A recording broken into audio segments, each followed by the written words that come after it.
ইনি হচ্ছে আমার বাবা। এত মিথ্যে এত কিছু কেন আমার সাথে বললে? আমি আসলে তোমাকে অনেক বেশি ভালোবাসি। আমি ভেবেছিলাম আমি যদি বলি যে আমি গরিব তাহলে তুমি আমার সঙ্গে কোনোদিন রিলেশনে আসবে না।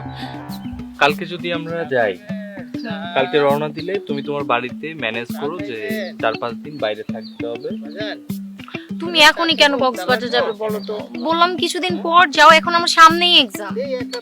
সামনে এক্সাম থাক, তার প্রবলেম কোথায়? আমাদের কিছুদিন পর বিয়ে হবে, তুমি বুঝতে পারছো না বিষয়টা? আর এখন যে ওয়েদারটা, এই ওয়েদারটা কক্সবাজারের ফিলটা আমি তোমার বুঝাইতে পারতেছি না বেবি। আমরা বিমানে যাবো আর চলে আসবো। আচ্ছা ঠিক আছে, তুমি যাও। চা খাইবেন স্যার? চা খাইবেন? চা কফি আছে? হ্যাঁ আছে। না বাবা, আমরা চা খাবো না, আর কফিও এখান থেকে খাবো না। দরকার হলে আমরা যে কোল্ড কফি খাবো রেস্টুরেন্টে, ওনাকে যেতে বলো। আচ্ছা চাচা, তাহলে একটা কফি দাও। হ্যাঁ না, আমি আপনার কাছে চা বেচুম না। হ্যাঁ দাঁড়ান আপনি। কি হয়েছে? কি কি কি বললেন? কি বললেন?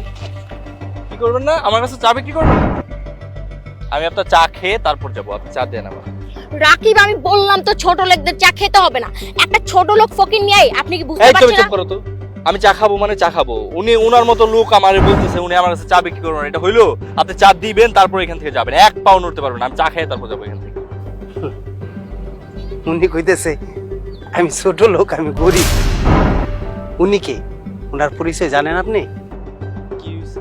আপনি ওনাকে চিনাচ্ছেন আমাকে? আপনার ওইটা চেনানোর দরকার নাই। আপনার কফি দেওয়া দরকার, আপনি কফি দিবেন, আমি কফি খাবো, তারপর আপনি এখান থেকে যাবেন। আপনি আমাকে চিনেন না, আপনি আমাকে থ্রেট করছেন যে আপনি আমাকে চা দিবেন না। What is this? Where you? আপনি কে? হ্যাঁ উনি হলো আমার মাইয়া। আমি চা বিক্রি করি দেখা উনি বড় লোক সাজতে চায়। উনি কা কইয়া ময়ূর লেস লাগাইতে চায়। এই জন্য আমার লোকের সম্পর্ক ছাইড়ে দিয়া উনি ওখানে আপনাকে বিচার করে। আরে না, আমি উনার মেয়ে কোত্থেকে হতে যাবো? এই তুমি কি উনার গেটআপ আর আমার গেটআপ দেখে বুঝতে পারছো না? এই ছোট লোক ফকির নি কি করে আমার বাবা হয়? আমার বাবা তো একজন কোটিপতি, আমি একজন কোটিপতির মেয়ে। আমার বাবার অনেকগুলো গাড়ি আছে, অনেকগুলো বাড়ি আছে। কেন তুমি কি কিছুই জানো না? প্রেম করার আগে তো সবকিছুই জানো। আমি তোমাকে বলিনি? বলেছি কিনা বলো?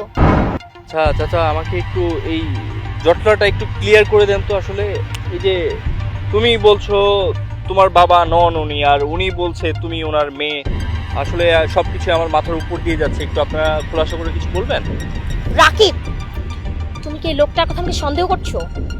না, আমি সন্দেহ করছি, আমি একটু সন্দেহ করছি। তুমি ধরে নাও যে আমি তোমাকে বিশ্বাস করতে পারছি না এই মুহূর্তে। আসলে আমাকে বিষয়টা যতক্ষণ ক্লিয়ার না করবে ততক্ষণ পর্যন্ত আমি তোমাকে বিশ্বাস করব না। জিজ্ঞান হ্যারে। আচ্ছা চলেন চলেন, আসেন। দাঁড়াও, আমি কোথাও যাব না। আসলে আমার কোনো গাড়ি নেই, আমাদের কোনো বাড়ি নেই। আমি কোটিপতি ঘরের সন্তান না, কোটিপতির মেয়ে না। ইনি হচ্ছে আমার বাবা। তাহলে এত মিথ্যে নাটক, এত মিথ্যে এত কিছু কেন আমার সাথে বললে? আমি আসলে তোমাকে অনেক বেশি ভালোবাসি। আমি ভেবেছিলাম আমি যদি বলি যে আমি গরিব তাহলে তুমি আমার সঙ্গে কোনোদিন রিলেশনে আসবে না। আসলে আমি বুঝতে পারছি না তুমি আমাকে কতটুকু সম্মান করো বা আমাকে কোন নজরে দেখো। তুমি কি ভাবো যে আমি মূর্খ, আমি পড়াশোনা করি? আসলে আমি খুঁজেছিলাম হচ্ছে সুন্দর একটা মন যে আমাকে ভালোবাসবে। তার টাকা থাক বা না থাক সেটা ডাজন্ট ম্যাটার, বাট তার মধ্যে পর্যাপ্ত সম্মান থাকতে হবে আমার জন্য, পর্যাপ্ত ভালোবাসা থাকতে হবে, যে আমাকে পাগলের মতো ভালোবাসবে, আমার পাগলামোগুলোকে খুশি মনে গ্রহণ করবে। আমি ভালোবাসি তোমাকে, বিশ্বাস করো। আমি যা কিছু করেছি তোমাকে পাবার জন্য করেছি, এখানে আমার কোনো দোষ ছিল না। আমি আপনার বাড়িতে যাব, আপনাদের বাড়িতে গিয়ে আমি খাবো, আর এটা রাস্তায় যাইতে আমি বিক্রি করবো। আপনি চলেন। রাকিব, আর দেন আপনি আমার কাছে। রাকিব, কি রাকিব? কিছু নাই, তুমি বের হও। আমাকে ধরো। হ্যাঁ ধরবো, সবই করবো। আমি ভেবেছিলাম তুমি আমাকে মানবে না। হ্যাঁ মানবো না।